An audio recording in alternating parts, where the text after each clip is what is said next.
नमस्कार साथियों, गौरव ज्ञान धारा में आपका स्वागत है। आज की ये क्लास थोड़ी सी देरी से है। हालांकि मैंने सोचा तो ये था कि आज की इस क्लास को कल सुबह दे दिया जाए और थोड़ी सी बड़ी करके दे दे ताकि कवर हो जाए, लेकिन फिर सोचा कि नियमितता का क्या, विद्यार्थियों की नियमितता बरकरार रहनी चाहिए, तो थोड़ा सा एडजस्ट किया समय को और क्लास जो है थोड़ी सी घंटा पर डिले हुई है, लेकिन दी उसी दिन है ताकि आप लोगों की नियमितता जो है वो बरकरार रहे। कोशिश रहती है कि नियमितता बरकरार ही रखी जाए। ठीक है, यह नियमित रहना मेरे खुद के लिए भी एक चैलेंज है और जब मैं चैलेंज को स्वीकार करके आगे बढ़ूंगा तभी जो है विद्यार्थी भी फॉलो कर पाएंगे। चलिए, आज की ये अपनी 53वीं क्लास है।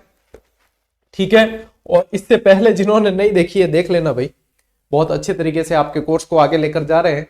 और जो अपनी पुस्तक लेके आ चुके हैं और पढ़ रहे हैं, क्लास में यदि एक्स्ट्रा जानकारी मिलती है, क्योंकि हर चीज का अपना महत्व है, पुस्तक का अपना महत्व है, क्लास का अपना महत्व है, तो क्लास में यदि एक्स्ट्रा जानकारी मैं देता हूं, बोल के भी बताता हूं या लिख के भी देता हूं, तो उसे उसी चैप्टर के अंदर वहां पे छोटे अक्षरों में नोट कर लेना, ताकि जब भी रिवाइज करोगे तब आप लोगों के सामने वो चीज दोबारा आएगी। ठीक है, चलिए, ये तरीके होते हैं पढ़ने के। करें शुरू? ओके।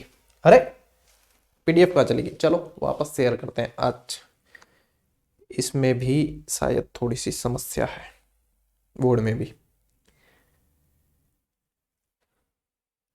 चलो एक बार पाची शेयर करा। देखो टाइम देख रहे हो आप, 8 बजे तो मैं इसको रिकॉर्ड ही कर रहा हूं, इसलिए कहा था कि 9 बजे तक ये क्लास आप लोगों को मिल पाएगी। थोड़ा सा आज क्या है, डिले हुआ है। 8 बजे तो मैंने रिकॉर्ड करनी शुरू की है। ठीक है, चलो पहली स्लाइड पे आते हैं। आज पढ़ने जा रहे हैं अपन महत्वपूर्ण, यानी कि ये समझ सकते हो आप, मारवाड़ की तरफ वाले दुर्ग पढ़ने जा रहे हैं, पश्चिमी राजस्थान की तरफ वाले दुर्ग पढ़ने में जा रहे हैं, जिसमें आज महत्वपूर्ण दुर्गों में अपन मेहरानगढ़ पढ़ेंगे जो जोधपुर के अंदर है, जैसलमेर का सोनारगढ़ पढ़ेंगे।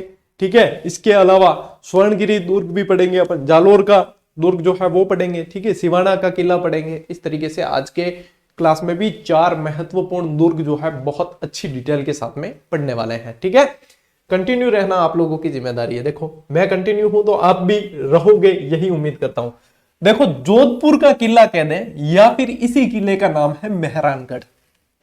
ठीक है, जोधपुर के ही किले का नाम क्या है? मेहरानगढ़ फोर्ट कहा जाता है। अब क्योंकि इस क्लास को फ्रेशर्स भी स्टूडेंट कई सारे देखेंगे, तो एक एक चीज पे आप लोगों को ध्यान रखनी है। ठीक है, चाहे आप बहुत समय से पढ़ रहे हो, आप अपने आप में जीके में पंडित हो, लेकिन फिर भी आपको ध्यान तो व्यवस्थित तरीके से देना है।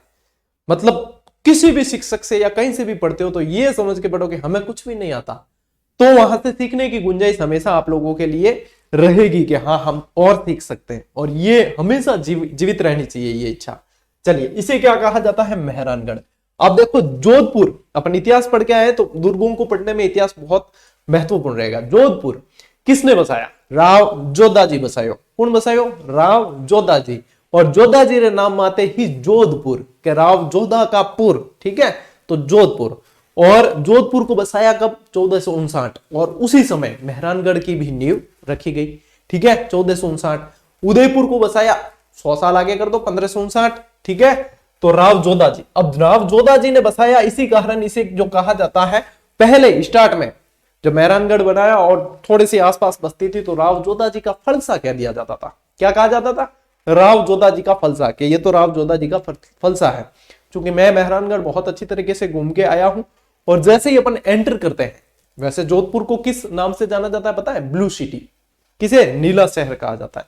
Pink city Jaipur, blue city ये। ठीक है, अब देखो, जोधपुर किले के अंदर जैसे ही एंटर करते हैं, तो एंटर करके थोड़ा सा आप आगे जाओगे तो ये आपको वहां पे जो है राव जोधाजी का फलसा लिखा मिलेगा, और 1459 यहाँ पे सन भी लिखा मिलता है। वहीं आप फोटो पढ़ा दियो कि चौरान, मतलब बार बार पढ़ाना पड़े दुर्ग, तो वो बताने में भी आसान रही, और देख लियो तो मतलब याद रखना भी बच्चा वास्ते बिल्कुल ही आसान है। ठीक है, तो राव जोधाजी का फलसा कौन सा है? मेहरानगढ़ ही है। ठीक है, कब बसाया? 1459।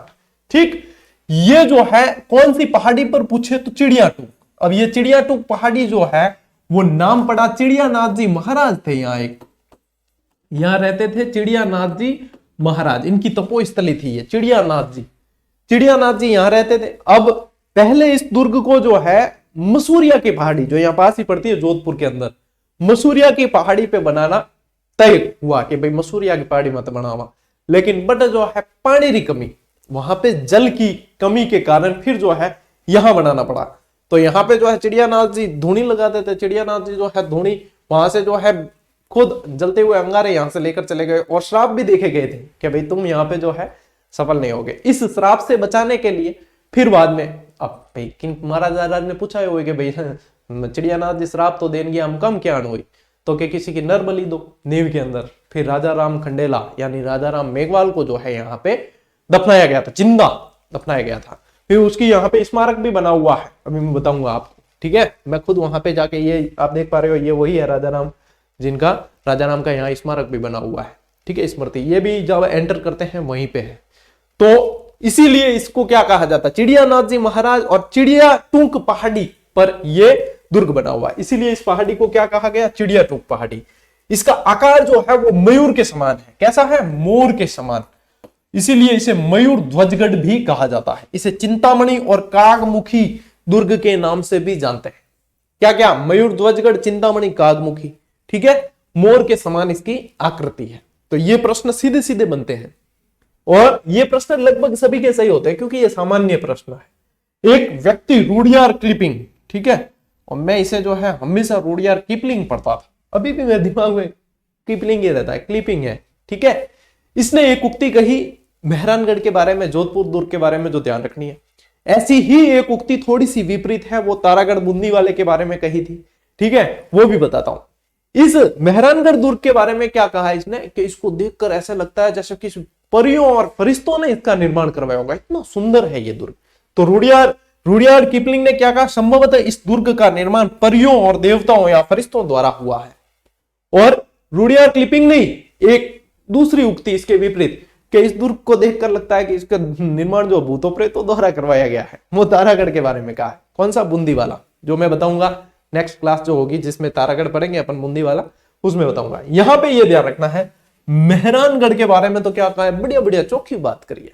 मारवाड़ रो है ना, और ध्यान है कि मारवाड़ रो गुरु जी पढ़ाई तो रूडयार्ड क्लिपिंग बात भी बढ़िया करी है चौखी, कि ये तो देवताओं और फरिश्तों द्वारा बनाया गया दुर्ग है, ठीक है।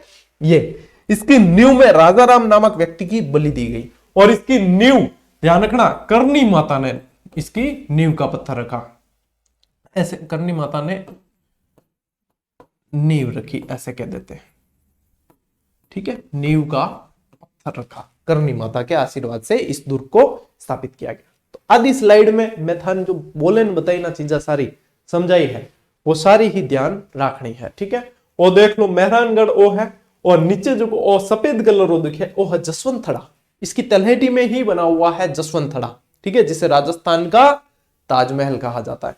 और बनने वाला प्रश्न है, ठीक, ये देवकुंड की छतरियां हैं यहीं पास में, मतलब इन्हीं के पास में यहाँ पे ये छतरियां बनी हुई है।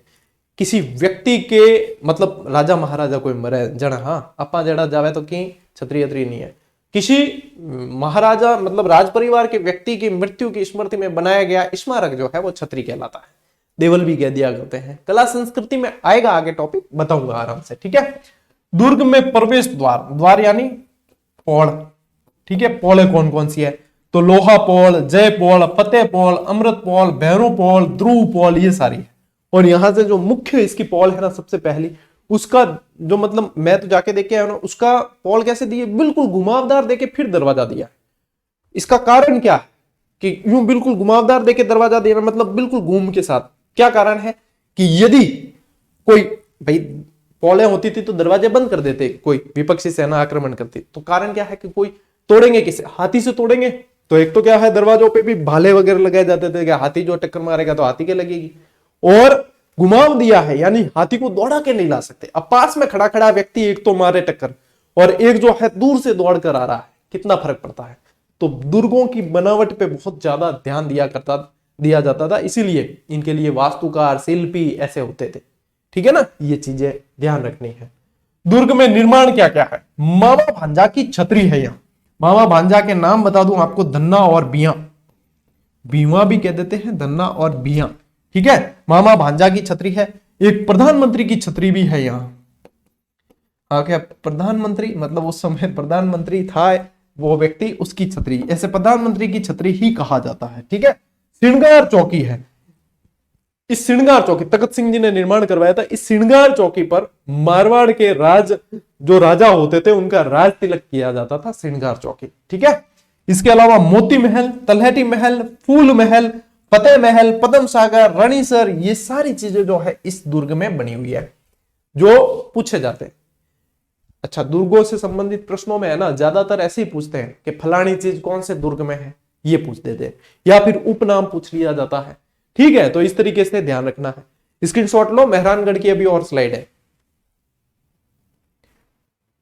चलो आओ आगे। वैसे सुबह मैंने जो है पीडीएफ आपको दिलवा दी थी, इससे पहले वाली जो 2 क्लासें हुई है अपने दुर्ग वाली। देखो यहां पे भूरे खां की मजार है, ये प्रश्न बहुत इंपॉर्टेंट है, लगा देना एक इंपॉर्टेंट।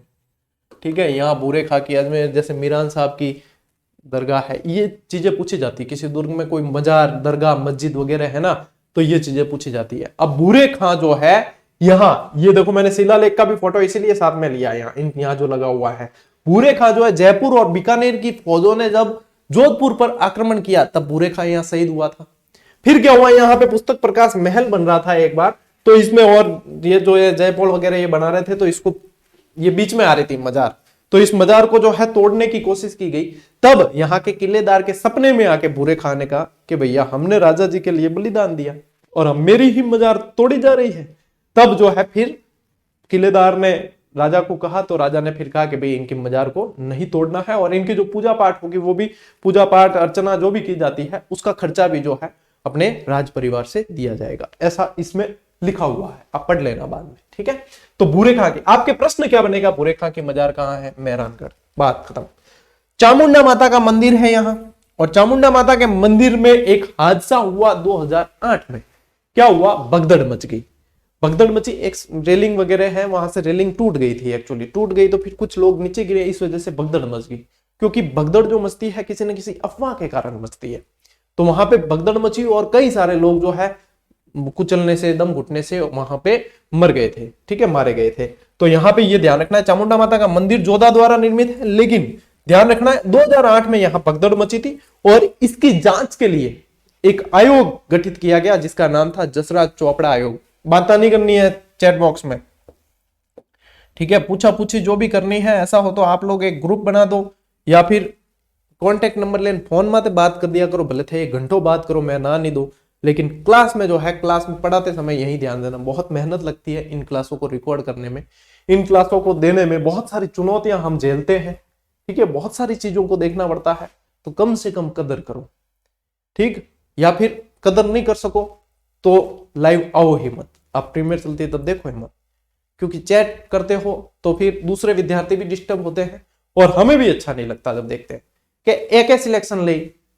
सही में मेरे को तो फिर मन में जो है ऐसा लगता है कि ये क्या सिलेक्शन लेंगे, ये पढ़ने वाले बच्चे हैं। हम जब पढ़ते थे तो पढ़ने के लिए लालायित रहते थे कि आज ये पढ़ लिया, आप क्या पढ़े क्या पढ़े क्या पढ़े, और आप लोगों को जब पढ़ने को मिल रहा है तो आप बातें करते हो।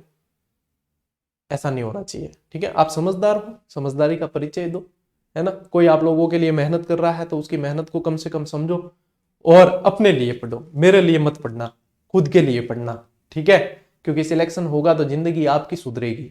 हजारों बच्चे लग गए इन क्लासेस के माध्यम से, तो आप भी लगोगे, लेकिन पढ़ना खुद के लिए पड़ेगा। ठीक है, चलिए, जसराज चोपड़ा आयोग ध्यान रखना है, ये पूछा जाता प्रश्न। जहां जहां मैं कहता हूं ना इंपॉर्टेंट, उनको याद रखना ही रखना है आप लोगों को। आप लोग देखोगे जब एग्जाम में सवाल बनेगा ना, तब जो है दुआएं दोगे कि हाँ गुरुजी बताया था आपने। ठीक, मेहरानगढ़ दुर्ग की प्रमुख तोपें बहुत पूछी जाती है। ज्यादा तो पूछे ना कि फलानी फलानी फलानी, कड़क बिजली, गजनीबान, समूहबान, ऐसे ज्यादा पूछ ले। ठीक है, गुब्बार, बरास बाण है वगैरह, तो मेहरानगढ़। कम जयबाण एक ही पूछी, ठीक है, तो आपने जाना है जयपुर। ठीक है, जयपुर से जयबाण ही पूछते हैं, कड़क बिजली वहां भी है, लेकिन जयबाण ही पूछी जाती है। ज्यादा पूछे तो अपने क्या ध्यान रखना है, जोधपुर जाना है। ठीक है, देखो समूहबाण, गजनी खान, किलकिला, कड़क बिजली, गुड़धानी, बरास वाहने, गुब्बार, जमजमा, बिच्छू बाण, गजक, कितनी तोपा है इतनी।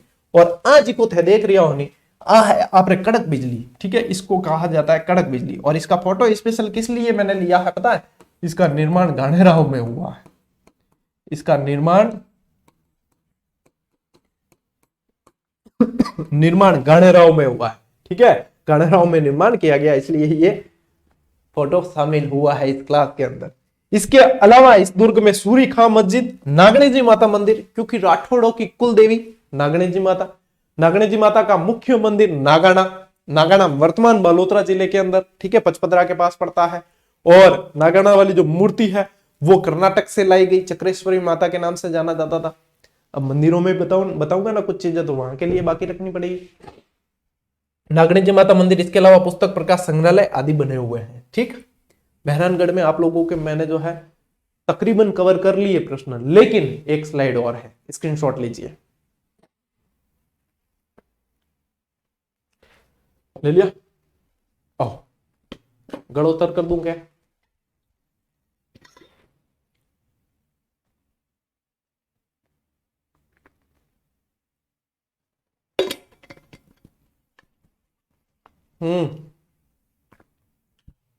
सीधा मक्खन, आप लोगों के सामने जो स्लाइड है इसको कहा जाता है सीधा मक्खन। अब ये चीज मैंने आप लोगों को बता दी कि यहां पे श्रृंगार चौकी बनी हुई है।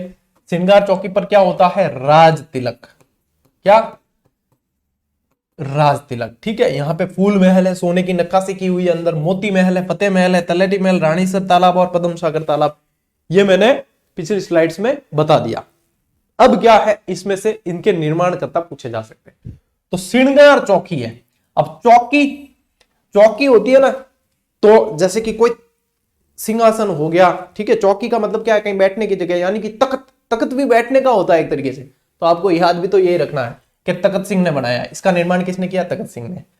फूल महल, अब फूल महल का निर्माण किया है अभय सिंह। याद कैसे रखोगे भाई? कोई फूल है, ठीक है, अब कोई कहता है कि गुरुजी ने कमल बनाया, अरे ये फूल है, मैं कोई कमल या हाथ नहीं बना रहा हूं और नहीं राजनीतिक बात करता हूं, कोई फूल है। अब फूल जो है उसको भय नहीं रहता है। क्यों नहीं रहता है? क्योंकि उसके इर्द गिर्द जो होते हैं कांटे होते हैं जो उसकी रक्षा करते हैं, और उन कांटों से भी उसको भय नहीं रहता है, इसलिए वो अभय होता है। तो फूल महल का निर्माण किसने करवाया है? अभय सिंह ने करवाया। याद रहता ही क्या? याद रखना ही पड़ेगा, ठीक है। और देखो, और यहां पे दो याद रखने हैं, सूर सिंह के निर्माण है, एक ये एक ये। एक तो क्या है? मोती महल, ठीक है, मोती महल, तलहटी महल, और निर्माण करवाया सूर सिंह ने। हो गए भी याद। एमटीएस, ठीक है, एमटीएस की शायद पहले एक गाड़ी आती थी, विक्की वगैरह आती थी, वो एमटीएस की आती थी। तो आप लोगों को यह ध्यान रखना है, मोती महल, तलहटी महल सूर सिंह ने निर्माण करवाया, दोनों चीजों की होगी। फतेह महल को याद रखना है। फतेह महल कैसे याद रखोगे? फतेह यानी जीत, ये आ गया जीत, अजीत, ठीक है, बस हो गया काम। अजीत सिंह ने इसका निर्माण करवाया। ओके, अब और रानीसर तालाब, तो रानी जसमादे, ठीक है, रानी जसमादे ने इसका निर्माण, और पद्म सागर पद्मावती। तो देखो पद्म पद्मावती, ये तो डायरेक्ट ही याद रह जाएगा, और आपको सिर्फ याद क्या रखना है? रानीसर तालाब या रानीसर तालाब, तो ये जो है जसमादे, एक ही चीज याद रखनी है। बाकी तो कहीं आपको रट्टा मारने की जरूरत नहीं है। मैं हकीकत बता रहा हूं, जब मैं पढ़ता था तो मुझे कोई ऐसा पढ़ाने वाला मिला नहीं जो इस तरीके से याद करवा दे। क्यों? क्योंकि जब बहुत सारी चीजें पढ़ते हैं तो फिर ये याद किए हुए बहुत हेल्प करते हैं। क्यों? क्योंकि अभी तो जैसे जीके एक बार थोड़ा सा ही पढ़ना है तो याद रख लो, बहुत सारी चीजें मिक्स होने लगेगी, फिर ध्यान पड़ेगा कि यार ये क्या है। तो जैसे ही आपके दिमाग में आएगा फूल महल, तो फूल महल में आपको ध्यान आएगा कि सर ने फूल कांटे भय अभय ऐसी बात की थी, तो सीधा ही आपको याद आ जाएगा कि अभय सिंह है। ऐसे याद नहीं भी आए तो ऑप्शन आने पे याद आएगा। एमटीएस क्यों याद नहीं आएगा? बिल्कुल आराम से याद आएगा एमटीएस। बस श्रृंगार चौकी, ठीक है, चौकी यानी तख्त, बस डायरेक्ट चीजें याद आए। और मैं तो कहता हूं ये मैटर मैं देकर कोई बड़ी बात नहीं कर रहा हूं, मैं ये पढ़ा के कोई बड़ी बात नहीं कर रहा हूं। आप एक सर्च मारोगे गूगल पे, आपको 10 पेज मिलेंगे ऐसे जिसमें ये सारा मैटर होगा। मेन चीज क्या है? मुद्दे की बात है, इन चीजों को याद रखना, इन चीजों को याद रखनी पड़ती है। कंपटीशन एग्जाम में वहां पे याद रही हुई चीजें, ज्यादा पढ़ने से सिलेक्शन नहीं होता, पढ़कर याद रखने से सिलेक्शन होता है। तो ये चीज याद हो चुकी है आप लोगों को, आप ले लीजिए स्क्रीनशॉट। फिर बढ़ते हैं दूसरे दुर्ग की तरफ। चलो भाई आओ, सोनारगढ़ चला।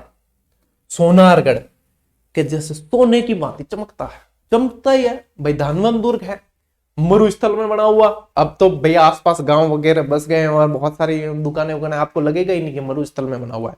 लेकिन जैसलमेर में क्या है? मरुस्थल, दोरे, दरियन, धानवन दुर्ग है ये। कैसा है? धानवन। और यहाँ पे जैसलमेर में कौन से शासकों का शासन था? मैंने आपको बताया भी था, पढ़ाया भी था, भाटियों का शासन था। किसका था? भाटियों का शासन। तो इसका निर्माण जैसल भाटी ने करवाया है 1155। और जैसलमेर के भाटी पढ़ाए थे तब ये बताया था, स्पेशली बताया था ना 1155। 11 1 1 5 5 बस। पठार या पहाड़ी पूछा जाए तो देखो त्रिकुट पहाड़ी, एक त्रिकुट पर्वत करौली में भी है, एक ये यहां पे त्रिकुट पहाड़ी, ठीक है। त्रिकुट पहाड़ी या इसे कहा गया गौरहरा पहाड़ी, इसीलिए इस दुर्ग को गौरहरागढ़ भी कहा गया है। गौरहरागढ़ भी इस दुर्ग को कहा जाता है, त्रिकुट पहाड़ी या गौरहरा पहाड़ी, ठीक है। पहाड़ी में पूछे तो ये उपनाम, अन्य नाम कौन से? सोनारगढ़, स्वर्णगिरी, सोने की भांति चमकता है। देखो स्वर्णगिरी ये है, और यूं पूछे ना सुवर्णगिरी, तब जालोर वाला है। स्वर्णगिरी आधा स लगा हुआ है, स्वर्ण यानी सोना, सुवर्ण यानी सुंदर, ठीक है। तो ये स्वर्णगिरी यहां ये है, और सुवर्णगिरी आपके जालोर वाला है। दोनों चीजें दिमाग में क्लियर रखनी। गौरहरागढ़ बता दिया मैंने। और रेगिस्तान का अंडमान कहा जाता है इसे रेगिस्तान का अंडमान। और जैसलमेर को गलियों का शहर, पंखों का शहर, बहुत सारे इसके तो नाम है, ठीक है। तो ये ध्यान रखना है अपने को, उपनाम ध्यान रखना है। अब्दुल फजल भाई साहब क्या क्यों? ऐसा दुर्ग जहां पहुंचने के लिए पत्थर की टांगे चाहिए, क्या यूं नहीं पहुंची जाए? मरुस्थल पार करके जाना पड़ता है, तो क्या चाहिए? पत्थर की टांगे चाहिए कि तभी पहुंच सकते हैं। और इसके बारे में तो कहा भी जाता है कि घोड़ा कीजिए काठ का, पग कीजिए पाषाण, अख्तर कीजिए लोहे का, तब पहुंचे जैसाण। कि घोड़ा काठ का, लकड़ी का होना चाहिए, पग कीजिए पाषाण, पैर होने चाहिए पत्थर के, अख्तर कीजिए लोहे का, तब पहुंचे जैसाण। के जैसलमेर पहुंचना भाई, ये तो होरो कौन है? जैसलमेर पहुंचना यानी कि बहुत दूर है। हम तो भाई भारतमाला परियोजना होगी, रोड़ा है, लंबी लंबी रोड पड़ी है, गाड़ी मचका है कि घोड़ा कोई काट रो से जाए, कोई बाटर पग से जाए, मतलब एक तो चीज गाड़ी और तेल निकालने से पया, और बिंगे बाद में मचकाओ गाड़ी और सीधो पहुंचे जैसाण। अब कलयुग में वो है, उस समय गाड़ियां थी नहीं, उस समय ये कंडीशन थी, ठीक है। तो यहां ध्यान रखना। चलिए, इस दुर्ग की खासियत क्या है? बिना चूना पत्थर के। अब पहले हम जैसे डायरेक्ट किताबों से पढ़ लिया कि यार बिना चूना पत्थर के बना हुआ है ये दुर्ग, ठीक है। इसमें चूना सीमेंट का कोई जो है इस्तेमाल नहीं किया। पत्थर तो है, चूना और सीमेंट का इस्तेमाल नहीं है। तब मेरे दिमाग में आता था कि भाई बिना चूना और सीमेंट के क्या कैसे बनाया होगा? मिट्टी से तो बनने से रहा, मिट्टी से मजबूती कितनी रही, और ऐसे जमा के भी बनने से रहा। दुर्ग है, मजबूती कितनी रहे, गोले वोले भी ठोकते हैं जब कोई आक्रमण करेगा तब। जब दुर्ग में मैं गया हूं, मैं खुद देख के आया हूं जैसलमेर में, इसमें इंटरलॉक सिस्टम होता था। इंटरलॉक सिस्टम समझते हो? इंटरलॉक सिस्टम यानी कि खांचे होते थे, पत्थरों में खांचे हैं, उस खांचे में खांचा जो है जुड़ गया, उसके बाद में सारे आगे से आगे। तो ऐसा इंटरलॉक सिस्टम जो फिर वापस जो है इतनी मजबूती हो जाती कि चूना और सीमेंट से भी इतनी मजबूती नहीं हो सकती। इसलिए इन चीजों को सिर्फ पढ़ना नहीं, समझना भी जरूरी है, ठीक है। कटगिरी पेन।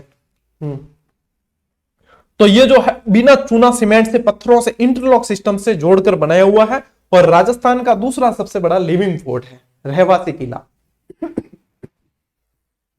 सबसे बड़ा लिविंग फोर्ट कौन सा?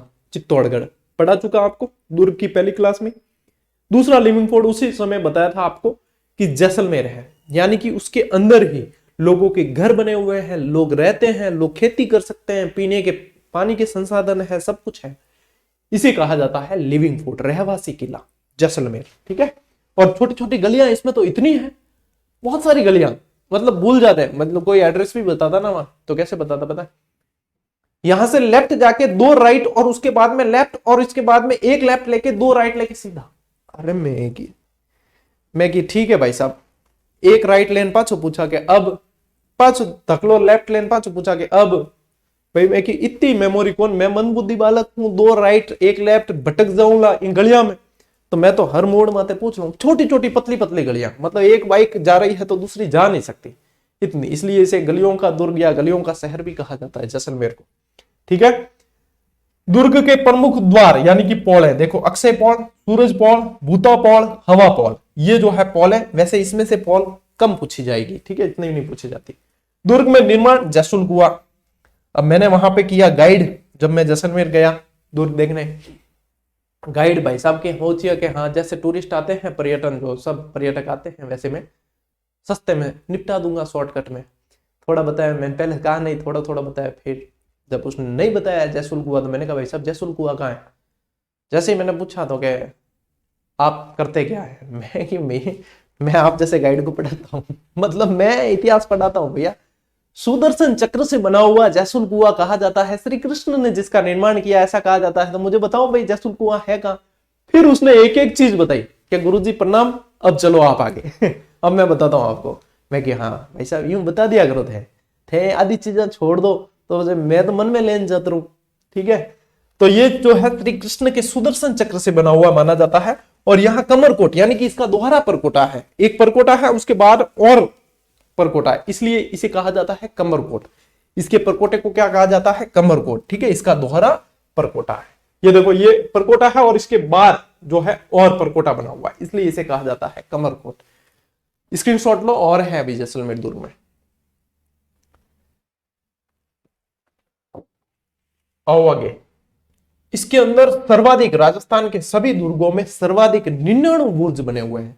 बुर्ज मतलब कंगूरे होते हैं ना छोटे छोटे, अभी जैसे आप इसमें शेप देख रहे थे चित्र में, वो तो बुर्ज 99 बुर्ज बने हुए हैं। जैसे कि अपन ने वो पढ़ा ना, दिया बुर्ज पढ़ा है जयगढ़ के अंदर, जयगढ़ पढ़ लिया ना अपन ने, दिया बुर्ज पढ़ा, वैसे इसके अंदर जो है सर्वाधिक 99 बुर्ज बने हुए हैं। इसे यूनेस्को की विश्व धरोहर सूची में भी शामिल किया हुआ है। अपन ने दुर्ग वाली पहली क्लास में ही उसकी चीकू गाजर आम वाली ट्रिक से पढ़ लिया था। ठीक है, जैसलमेर दुर्ग में बने हुए महल देखो, सर्वोत्तम विलास महल महारावल अक्षय सिंह ने बनवाया। बादल विलास महल 1884 में सिलावटों ने बनवाया। सिलावटों ने बनवाकर जो है इसे महाराज को भेंट दिया है, तो सिलावटों ने इसे बनवाया है और बैरीसाल को भेंट दिया। ठीक है, बैरी सिंह जो थे महाराजा, उनको भेंट दिया। इसे पंचमहल के नाम से भी जाना जाता है। एक बादल विलास महल जो है वो डूंगरपुर में भी है, ये भी ध्यान रखना साथ साथ, नहीं तो कंफ्यूज हो जाओगे। रंग महल है जो मूल राज्य ने बनवाया, मोती महल भी मूल राज्य ने बनवाया, तो ये महल ध्यान रखने हैं। ये राजस्थान का एकमात्र दुर्ग है जिसके अंदर अर्ध साका हुआ। क्या हुआ, अर्ध साका, यानी कि केसरिया हुआ, जौहर नहीं हुआ। ठीक है, केसरिया हुआ लेकिन जौहर नहीं हुआ। मैंने भाटियों का इतिहास पढ़ाया ना जैसलमेर वाला, उसके अंदर इसको बहुत अच्छी तरीके से करवा दिया है। अब आप कंटिन्यू ही हो, मुझे पता है कि भाई नियमित विद्यार्थी हो, तो ये साके समझाने की आवश्यकता है नहीं है, क्योंकि ये मैं समझा के आया हूं, है कि नहीं। यहां तो सिर्फ रिवाइज करना है अपन को। अब कोई कह दे जो रेगुलर नहीं हुए, गुरुजी बता दो ना एक बार, क्यों भैया बहुत मेहनत लगती है इन क्लासों में, जाके देखो।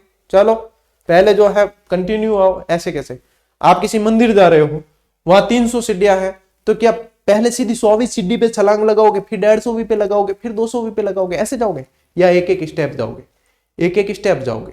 तो यहां भी एक एक स्टेप आओ। ठीक है, पीछे जो क्लासें हैं वो देख के आओ पहले। चलो हाँ, 2.5 साके यहाँ के, पहला 1311 मूलराज, दूसरा जो है इतना कंफर्म नहीं है लेकिन पढ़ने में आता है कि रावल दूदा के समय, तीसरा साका 1550 के अंदर हुआ है। कब हुआ है, 1550 के अंदर हुआ है। अब देखो दुर्ग में बने मंदिर, ये भी मैंने बता दिए थे जैसलमेर के भाटी जब पढ़ाए, जब आप लोगों को बता दिए थे। ठीक है, रत्नेश्वर महादेव मंदिर, रानी रत्ना, और सूर्य मंदिर, पार्श्वनाथ मंदिर, कुंथुनाथ मंदिर, ऋषभदेव मंदिर, और यहां पे आप देखोगे तो ज्यादातर जो है जैन मंदिर है। ज्यादातर कैसे है, जैन मंदिर ज्यादा है। यहां पे जो है जैन पांडुलिपिया भी है, जीन भद्र सूरी भंडार है, अंडरग्राउंड थोड़ा सा बना हुआ है। तो ये जो है अपने पांडुलिपियां भी यहाँ पे संग्रहालय है उनका। ये रहा जीन भद्र सूरी ग्रंथ भंडार, प्राचीन पांडुलिपियों का संग्रह है जहां जैन पांडुलिपियां है। ठीक है ना। चलिए, ये मंदिर सारे जो है जैसलमेर दुर्ग के अंदर ही बने हुए हैं, तो ये सारे याद रखना है। लीजिए स्क्रीनशॉट।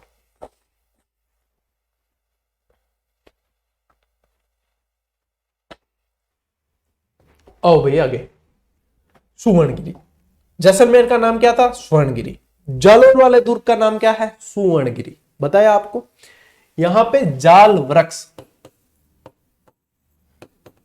या आप कह सकते हो झाड़ी, ज्यादा थी, इसलिए जो है इसका नाम जालूहर और फिर जो है जालोर पड़ा। ठीक है, यहां पे परमार शासकों द्वारा कहते हैं कि इसका निर्माण करवाया, और कुछ विद्वान कहते हैं नागभट्ट प्रथम ने करवाया। तो नागभट्ट प्रथम जो था वो प्रतिहार था, और परमार शासक अलग थे। तो कुछ इतिहासकारों के अनुसार परमार शासक और कुछ इतिहासकारों के अनुसार नागभट्ट प्रथम। लेकिन इसके निर्माण से संबंधित प्रश्न बहुत कम देखने को मिलते हैं एग्जाम में, क्योंकि दूसरे प्रश्न बनते हैं। ठीक है, चलो पठार या पहाड़ी पूछे, सुवर्णगिरी पहाड़ी। उपनाम पूछे सोनगिरी, सोनलगढ़, जाबालीपुर।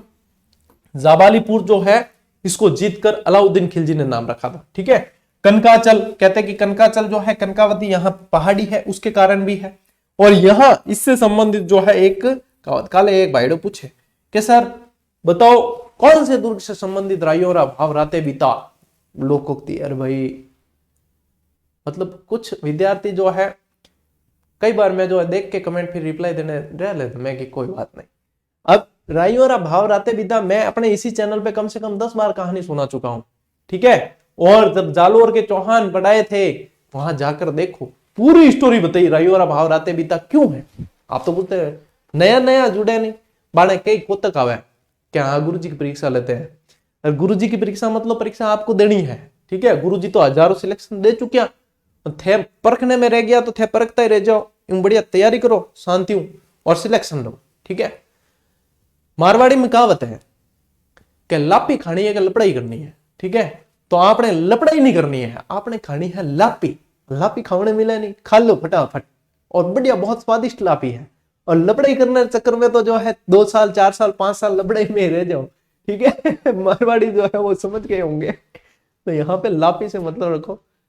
इसी चीज को हिंदी में कहा जाता है आम खाने हैं या गुटलियां गिननी है। ठीक, चलिए तो रायोरा भाव राते बीता अलाउद्दीन खिलजी ने जब आक्रमण किया और फिर बाद में जो है इसकी दुर्ग की कमजोर दीवार ढूंढने के लिए राई का पौधा रातों रात उग जाता था और महंगाई थोड़ी सी पता चल गया।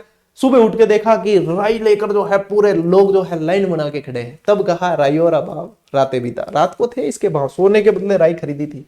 उद्योतन सूरी द्वारा कुवलय माला जो प्रतिहार काल में लिखी गई, ठीक है, उसका जो लेखन है वो इस दुर्ग में ही किया गया। जो पढ़े हैं मेरे से नियमित वो बताना कि कुवलय माला का लेखन जो है उद्योतन सूरी ने कौन से शासक के समय किया, कौन से प्रतिहार शासक के समय कुवलय माला लिखी। ठीक है, ये बताना मुझे। 18 भाषाओं का उल्लेख है इसके अंदर। दुर्ग के प्रमुख द्वार सूरजपोल, ध्रुवपोल, चांदपोल, तीरेपोल। ठीक है, दुर्ग में निर्माण अभी वर्तमान में इस दुर्ग की जो है दुर्दशा है, रख रखाव इतना है नहीं। जैसे हमने भी देखा तो अब जो है झाड़ियां वाड़ियां उग गई और इतना रख रखाव नहीं है। दुर्ग में निर्माण तोपखाना मस्जिद अलाउद्दीन खिलजी ने यहाँ पे बनवाई।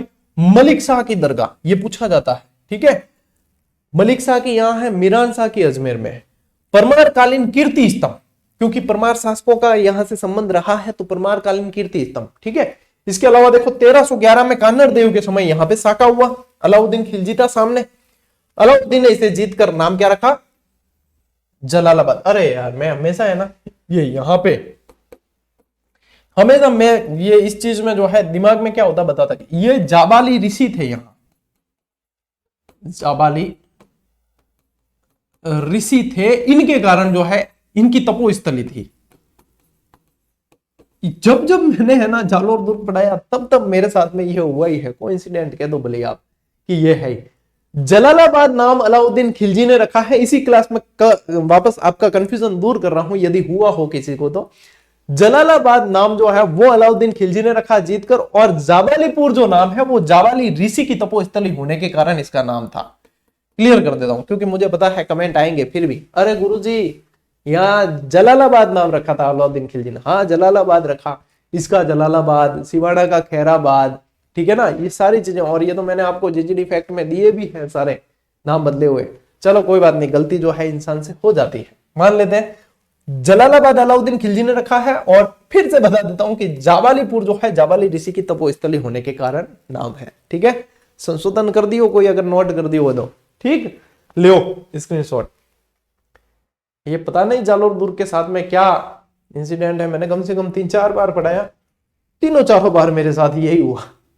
पहले ये बता देता हूं फिर ये, चलो इसमें हाथों हाथ ही क्लियर करवा दिया। अब देखो ये शिलालेख शामिल किया गया है इस दुर्ग की क्लास में कि भाई किसी को कोई शंका हो तो वो जो है, इससे आगे कोई प्रमाण नहीं है, ये सबसे ऑथेंटिक प्रमाण है शिलालेख जो यही है। ठीक है, जालोर का ये पर्वतीय दुर्ग पश्चिमी राजस्थान के प्राचीन और सुदृढ़ किलों में है गिना जाता है। विभिन्न कालों में प्रतिहार, परमार, चालुक्य, चौहान, राठौड़ आदि राजपूत राजवंशों ने यहां शासन किया। इस दुर्ग में 1311-12 में दिल्ली के सुल्तान अलाउद्दीन खिलजी द्वारा आधिपत्य कर लिया गया। इस प्रकार जालोर पर मुसलमानों का अधिकार हो गया। कालांतर में 1607 में जोधपुर के महाराजा गज सिंह ने इस किले को जीतकर पठानों से जीत लिया था। ठीक है ना। हो सकता है कि एकदम नया प्रश्न एग्जामिनर ढूंढे जो आज दिन तक एग्जाम में बना नहीं हो और वो हो भी ऑथेंटिक, तो यह है कि जालोर किले को कौन से शासक ने जीता था। तो जोधपुर कौन से मतलब क्षत्रिय शासक ने या जोधपुर के किस शासक ने जीता ये पूछे तो महाराजा गज सिंह ध्यान रखना है, ये इंपॉर्टेंट हो जाएगा। यह किला चतुर्दिक विशाल एवं उन्नत प्राचीरों में सुरक्षित है। इस पे 4 सुदृढ़ प्रवेश द्वार क्रम से सूरजपोल, ध्रुवपोल, चांदपोल, सिरेपोल बताया मैंने। इसका मतलब मैं आप लोगों को सही पढ़ा रहा हूं। ठीक है। दुर्ग के ऐतिहासिक स्थलों में मानसिंह के महल एवं झरोखे, 2 मंजिला रानी महल, शस्त्रागार, अन्न भंडार, जैन मंदिर, चामुंडा एवं जोगमाया के मंदिर, दहियों की पौड़, संत मलिक शाह की दरगाह वगैरह है। लेकिन ये सारे जो है सही स्थिति में नहीं है। ये पढ़ते हैं अपन के हाँ ये चीजें इसमें है, लेकिन वास्तविकता में इसका कोई रख रखाव इतना है नहीं। यदि रख रखाव करे तो ये जो है बहुत अच्छा पर्यटन स्थल बन सकता है। चलिए इसका भी स्क्रीनशॉट ले लीजिए, काम आएगा आपके। शिलालेख है पूरा। चलो, जालोर को वैसे ग्रेनाइट सिटी कहा जाता है, ध्यान रखना। ओ भाई, सिवाना दुर्ग पहले जो है ये बाड़मेर जिले के अंदर आता था। नए जिले बनने के बाद में ये आता है बालोतरा के अंदर। सिवाना दुर्ग कहां चला गया? बालोतरा। अच्छा, सिवाना शहर को ही गढ़ सिवाना के नाम से ही जानते हैं ज्यादातर। यूं पूछ लिया करे कि कटु आया के सिवाना के क्यों गढ़ सिवाना के? हाँ, गढ़ सिवाना। तो गढ़ सिवाना के नाम से वीर नारायण परमार ने जो है 954 में इसका निर्माण करवाया। हल्देश्वर की पहाड़ी पर यह बना हुआ है और हल्देश्वर की पहाड़ी पर ही यहाँ पे ये पीपलूद नामक एक जगह है। ठीक है, जिसे जो है लघु माउंट कहा जाता है। ठीक है, क्या कहा जाता है? लघु माउंट। उपनाम कुमथाना दुर्ग, क्योंकि यहाँ पे कुमट की जो है झाड़ियां, किसकी? कुमट की झाड़ियां हैं, इसलिए इसे कुमथाना या कुमथाना दुर्ग कहा जाता है। मारवाड़ के शासकों की शरण स्थली। याद करो, जब मारवाड़ पर आया चंद्रसेन, मालदेव, तब कोई भी संकट आने पे सीधा सिवाना आते थे। तो मारवाड़ के शासकों की क्या है? शरण स्थली। जालोर दुर्ग की कुंजी, क्यों? क्योंकि अलाउद्दीन खिलजी को याद करोगे तो जालोर दुर्ग पे आक्रमण करने से पहले सिवाना पे आक्रमण। ठीक है, अणथलो सिवाणों के आदि नाम से जाना जाता है। यहाँ का साका 1308 अलाउद्दीन खिलजी और शीतल देव, जिसे शीतल सुमुर्ग, सातल सिमुर्ग के नाम से जानते थे। कौन? अलाउद्दीन के सैनिक कहते थे सातल सिमुर्ग। सिमुर्ग पहाड़ों पर रहने वाला एक बहुत खतरनाक पक्षी हुआ करता था। दूसरा साका 1582 मोटा राजा उदय सिंह और कल्ला राठौड़, ठीक है, इनके मध्य हुआ है। ठीक, इस चीज को भी ध्यान रखना। और जब अलाउद्दीन खिलजी ने इसे जीत लिया तो इसका नाम रखा खैराबाद। देखो, ख से 2 नाम है, वहां कंफ्यूज होते हो। एक तो आता है खिजराबाद, खिजर खां को दे दिया था इसलिए खिजराबाद। ये है चित्तौड़ का नाम और खैराबाद सिवाना का है। ठीक, यही इसी शिलालेख में भी यही उल्लेख है। देखो, मारवाड़ के पर्वतीय दुर्गों में सिवाना किला, इसके शिखरों में चलिए निर्माण राजा भोज के पुत्र वीर नारायण परमार ने 10वीं शताब्दी में, यानी कि 954, मैंने एग्जैक्ट बता दिया आप लोगों को। कालांतर में यह किला जो है सोनगरा चौहानों की, यहाँ पे सोनगरा चौहानों की शाखा थी। अलाउद्दीन खिलजी के अधिकार में रहा। 1538 में राव मालदेव ने इस दुर्ग पर अधिकार किया, जो मैंने इतिहास में पढ़ा दिया आप लोगों को। और सुरक्षा की दृष्टि से चलिए परकोटे का भी निर्माण कराया। अकबर ने इस किले में राव मालदेव से लेकर उसके पुत्र रायमल को दे दिया था। ये अच्छा प्रश्न है। रायमल के पुत्र कल्याण दास यानी कि कल्ला, ठीक है, कल्ला राठौड़ कहा गया जिसे, इसकी वीरता एवं पराक्रम से सिवाना के गौरव को प्रसिद्धि प्राप्त हुई। अकबर के कल्ला राठौड़ से नाराज होने पर उसे जोधपुर के राजा उदय सिंह, जो मोटा राजा उदय सिंह है, को सिवाना पर अधिकार करने हेतु भेजा। युद्ध में कल्ला राठौड़ वीरगति को प्राप्त हुआ तथा उसकी पत्नी हाडी रानी ने दुर्ग में लखनऊ के साथ जौहर किया। आप देखो यहाँ पे भी हाडी रानी है, तो वो सूरवीर जो मतलब कहते हैं सर हाडी रानी आपने गलत बताया, उसका नाम तो सहल कंवर है। एक ही नहीं है, बहुत सारी हाडी रानी है, ठीक है ना। ये हाडी रानी देख लो, यहाँ पे भी हाडी रानी है। तो ये अब सहल कंवर तो है नहीं, यानी कि हाडोती से संबंधित हाड़ा चौहानों की जो बेटियां हैं वो सारी हाडी रानी कहलाती है। ठीक है, तो ये जो है आप लोगों को ध्यान में रखना है। चलिए लीजिए स्क्रीनशॉट। चलो भाई, इसी के साथ में बढ़िया विस्तृत कह सकते हो आप, विद डिटेल, विद आप ट्रिक्स भी कह सकते हो, यानी कि कई सारी चीजें आप लोगों को हाथों हाथ ही याद करवाई गई। और मुझे पता है कई जगह से मैसेज आ रहे हैं, सर हमारे यहाँ पुस्तक नहीं आई, हमारे यहाँ नहीं आई, हमारे यहाँ नहीं है। भाई प्रिंटिंग जो है धड़ल्ले से चल रही है, लेकिन वितरण में थोड़ा सा हो जाता है समय। और आपके पुस्तक विक्रेता भी एक्टिव होने चाहिए, उनको कहो कि मंगाओ आप, ठीक है। वैसे डीलर को एक्टिव किया हुआ है, सारे जो है वितरण करने में जो है अपनी युद्ध स्तर पे काम कर रहे हैं, लेकिन फिर भी जो है आपके पुस्तक विक्रेता एक्टिव रहेंगे तो उन्हें पहले मिलेगी, जो ज्यादा एक्टिव होंगे उनके वहां पे पहले और ज्यादा जाएगी। बस यही हमारा प्रयास यही है कि हर विद्यार्थी तक जो है पुस्तक पहुंच जाए, क्योंकि बेहतरीन तरीके से और उसके लेवल के अनुसार लिखी गई है। तो बढ़िया कमेंट वगैरह करके बताना जो पढ़ रहे हैं कि हाँ पुस्तक है कैसी, जिनके पास पहुंच गई है पढ़ के बताओ कि कैसा, क्योंकि इसमें डिस्क्रिप्टिव डिटेल मैटर भी दिया है, जहां पे शॉर्ट देना है वहां शॉर्ट भी दिया है, और आप लोगों को मतलब आनंद आएगा पढ़ के, ठीक है। चलो, बीएसटीसी की गाइड भी आ चुकी है, तो जो अपने छोटे भाई बहन जो बीएसटीसी प्रवेश पूर्व परीक्षा की तैयारी कर रहे हैं उन्हें भी आप सजेस्ट कर सकते हो। आज फर्स्ट ग्रेड सेकंड ग्रेड सभी की आएगी, थोड़ा जो है समय दो हमें और धैर्य रखो, प्रयास करते हैं। भाई ऐसे है, आप लोगों की डिमांड बहुत ज्यादा होती है, लेकिन जो है हर चीज के अंदर एफर्ट देना पड़ता है, समय लगता ही लगता है, तो जब उसका भी समय आ जाएगा तो वो भी दे दी जाएगी। ठीक है, चलिए पढ़ते रहिए और बढ़िया मौज करो, राज करो। मिलते हैं अगली क्लास में, अगले वीडियो में, तब तक के लिए राम राम, जय हिंद।